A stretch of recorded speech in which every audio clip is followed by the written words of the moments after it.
Сәлем достар, менің есім Қайырбек, мен химия пәні мұғалімімін. Бүгін біз сіздермен ауыспалы металдарды қарастырамыз.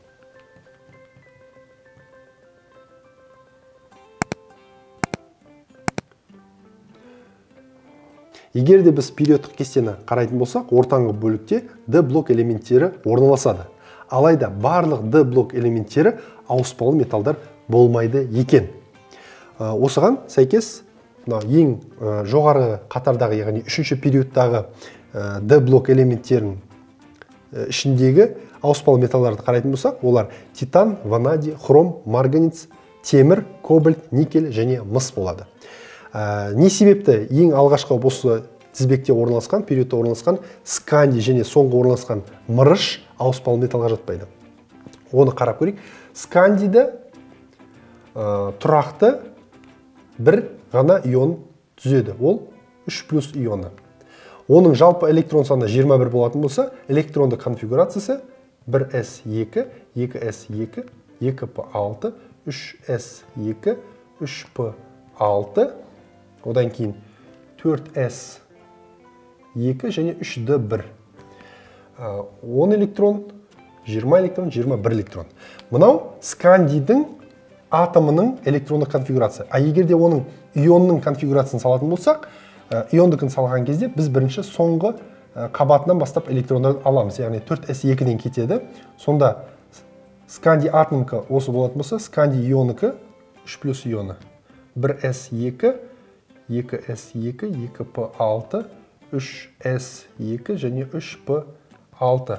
4s деңгейшеден 2 электрон кетеді, 3d-дан 1 кетеді, сонда жалпы 3 кетті, 3+ ионында. Сонда 4s-тен 0 болады, 3d-да 0 электрон болады.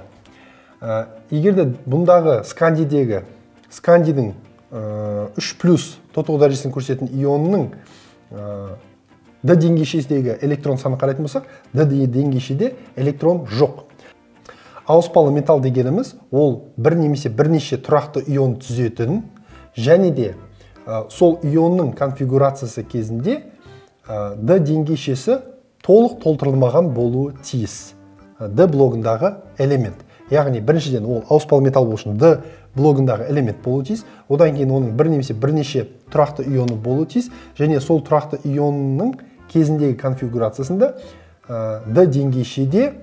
D деңгейшесі толтырылмауы тиіс. Мында бізде D деңгейшеде мүлдем электрон скандий 3+ ионда болмағандықтан бұл ауыспалы металл қатарына жатпайды екен. Енді екіншісі ол 30-шы элемент бізде мырыш. Мырышта 30 электрон бар. Мырыш атомның конфигурациясы 1s2, 2s2, 2p6, 3s2, 3p6, 4s2 және 3d10. Және де мырышта бір ғана тұрақты ион болады, мырыш 2+. Сонда осы мырыш ионының конфигурациясы, егер де соңғы қатарын жазатын болсақ, 3s2, 3p6, 4s2-ден 2 электрон кетеді. Себебі металдар электроннан айырылған кезде электрондар ең сыртқы қабатынан бастап жоғалады екен. Сондықтан 3d10-да қалады, 4s-те 0 электрон, яғни 2 электрон жоғалды.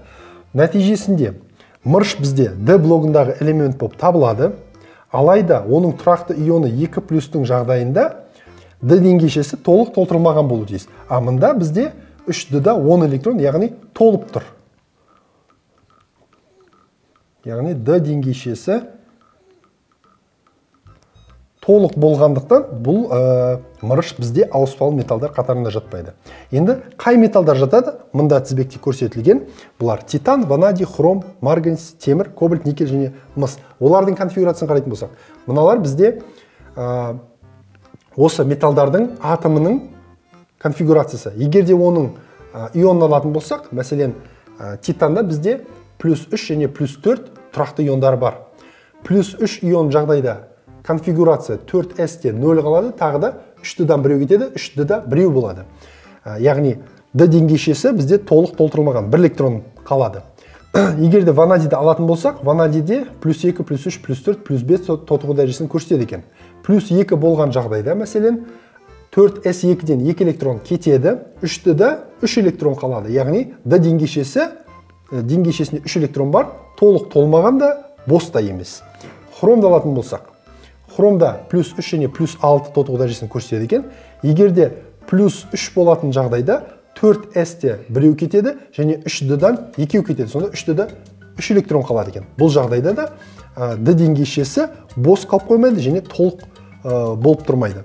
Дәл осындай сияқты барлық элементтердің де мына белгілі бір тотығу дәрежесінде ион көрсеткен кезде d деңгейшеде бізде бірнеше электрон болуы тиіс, бірақ толық 10-ға дейін толмауы шарт екен. Сонымен қатар, егерде барлық d ауыспалы, яғни металдардың тотығу дәрежелерін қарайтын болсақ, кейбір металдарда бір немесе бірнеше тұрақты тотығу дәрежесін көрсетеді екен. Көбісінде қарайтын болсақ, +2 және +3 тотығу дәрежесі бар. Бұған себеп олар металл, яғни электроннан айырылған кезде ең оңай айырылатыны сыртқы қабатындағы. Көбісінде сыртқы қабат 4s2 мен бітеді. Яғни титанда 4s2 болып тұр, алайда бұнда бізде +2 көрсетілмейді. Ванадийда көретін болсақ, ванадийда да 4s2 +2 тотығу дәрежесін көрсетеді. Марганецте 4s2 +2 тотығу дәрежесі, темірде 4s2 +2 тотығу дәрежесі, кобальтта 4s2 мен бітеді +2 тотығу дәрежесі, никельде 4s2 +2 тотығу дәрежесімен. Енді мысты алатын болсақ 4s1 мен бітеді. Бұнда +1 бар және +2 бар. Ал хромда қарайтын болсақ +2 жоқ, +3 бар, себебі 4s2 мен бітпейді. Бұл да бекітілген бір заңдылық емес, бірақ көбінесе осылайнан біз болжап мұны түсінуімізге болады. Енді тағы да бір ерекшелік ауыспалы металдарда хром мен мыстың конфигурациясын қарайтын болсақ, басқаларында барлығы 4s2-ге дейін толтырылған, ал хром мен мыста бізде 4s-те бір ғана электроннан. Біздің Aufbau, яғни Кличковский ережесіне сәйкес, электрондарды орбитальдерге орналасқан кезде бірінші энергетикалық деңгейі төмен деңгейшеден бастаймыз, яғни 4s-тің энергиясы төменірек, 3d қараған. Сондықтан бірінші 4s толады, толуы тиіс. Одан кейін бар 3d-ға. Алайда хромның жағдайында бұл 4s-ке 1 электрон толтырады да, қалған 5 электронды 3d-ға жібереді. Оған себеп 3d-да 5 электрон толған кезде мынадай конфигурация болады. Яғни әрбір орбитальде бір электроннан.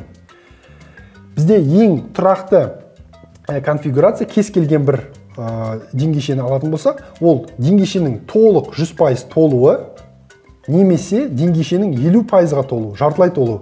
Әрбір орбитальде бір электроннан болған жағдайда. Егерде хром бірінші 4s электрон толтыратын болса, мұнда 2 электрон болушы еді және 3d-да 4-ақ электрон. Ал ода қандай мүмкіндік бар? 3d-ны 5 электронға толтырып, ол өте тұрақты конфигурацияға жетіп, және 4s-те бір ғана электронын қалдырады. Дәл сондай сияқты мыста 4s-ке екеу толтырмайды, 3d-сын толтырып алады, тұрақты өте 100%-дық конфигурацияға жетеді, 4s-ке бір электронын қалдырады. Сонда мыстың конфигурациясы бізде 3d-да 10, 4s-те бір электрон болады екен. Сонымен қатар, ауыспалы металдар бірнеше тотығу дәрежесін көрсету мүмкін, және әртүрлі тотығу дәреженің қосылыстағы түстері, ертінділері түрлі түске боялу мүмкін. Мысалға, ванадийдің бірнеше тотығу дәрежесін көрсететін қосылыстары бар. Бұл ванадийдің +5, +4, +3, +2 иондар көрсетілген, және олардың түстері де сәйкесінше әртүрлі. Бірінші мысалда сары, көк болуы мүмкін, жасыл немесе күлгін болуы мүмкін. Сонымен оқушылар, біз бүгін ауыспалы металдарға кіріспе жасадық. Ауыспалы металдар бұл d орбиталінде орналасқан, тұрақты ионындағы деңгейші d деңгейшесінде электрон болуы тиіс, бірақ толық d деңгейшесін толтырмайтын элементтер ауыспалы металдарға жатады. Олардың тотығу дәрежелері бірнеше болуы мүмкін, және қосылыста әдетте олар түрлі түске боялады екен. Осымен бүгінгі тақырыбымыз аяқталды. Сұрақтарыңыз болса, видеоның астына жазыңыздар. Мен міндетті түрде жауап беремін. Сау болыңыздар.